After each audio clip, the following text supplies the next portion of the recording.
Mapagpalang umaga po sa ating lahat. Tayo ngayon mag-aabono uli sa Barangay San Juan. Ito yung pangalawa na. Yung side dress ikang tinatawag. Isang sakong triple 14 at saka isang sakong urea. Kaya lang hindi natin nilahat kasi yung sa may tabing bahayan. Bukas pa natin titirahin. Kaya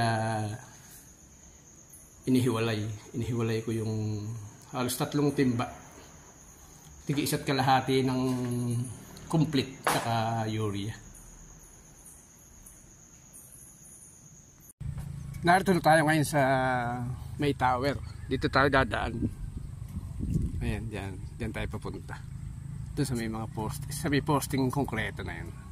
Dating gawi pa rin dito. Ito lang abunahan natin itong dulo na ito.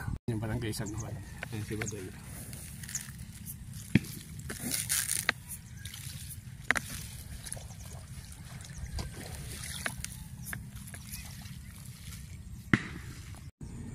Narito tayo sa dulo ng Barangay San Juan.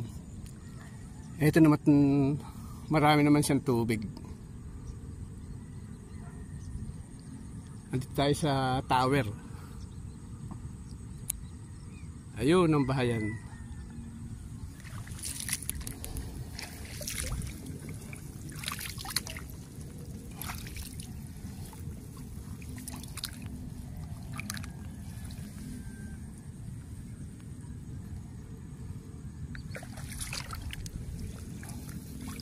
Bawasan natin ng konting tubig ito para medyo bumabaw.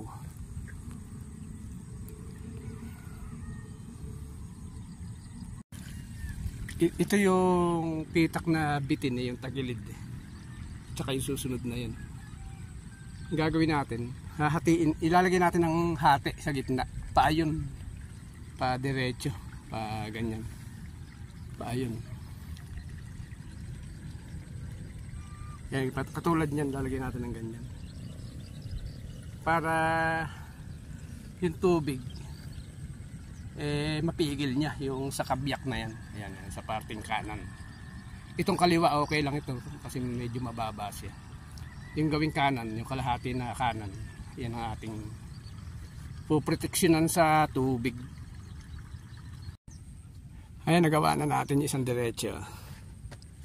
Medyo pahirapan din kasi matigas siya, lalo na sa parting gitna na yun. Medyo mas mahaba yung matigas kaysa sa malambot, kaya mahirap siyang dakutin. Puwersa rin yung daliri. Ay, narito tayo sa San Juan uli. Magsuhulip tayo.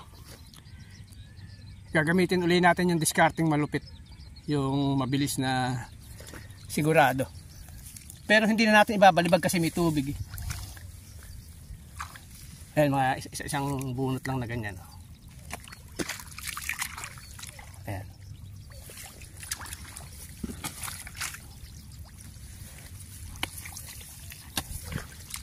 Yung para lang magkaroon lang na,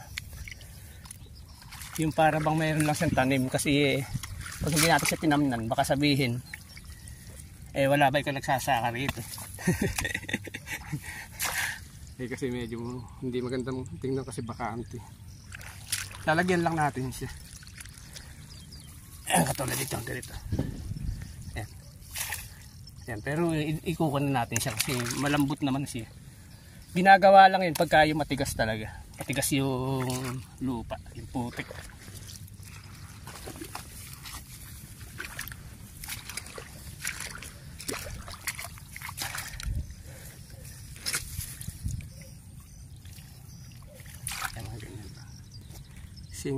Single bunot, single tundos.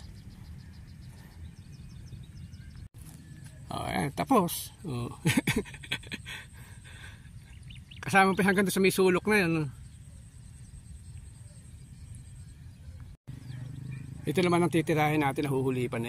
Medyo matatagalan na tayo rito. Pero kaya naman siguro yariin bago tayo umuwi. Ito muna gawin natin. Lalagyan natin ng pilapil. Yung katulad ng sa kabila. bago tayo umuwi. Nalalabi sa atin halos 20 minutes na lang. Ay, natapos na natin. Pero papatungan pa natin ito pagka napunta tayo bukas. Ay, pares na silang merong control.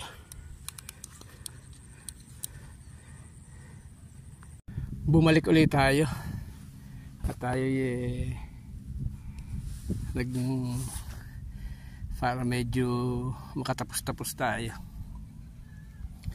Ito ibang area naman ito. Siguro ito na lang natitirang malakihan. Ito tsaka yung andun sa may mga tulos na yan. Tsaka yung ito hindi tayo nasigurado dyan sa ating mababaw na lugar. Ito natapos na natin yung side na ito. Lilipat naman tayo. Madalang lang ginagawa natin ito. May lumutang pa isa.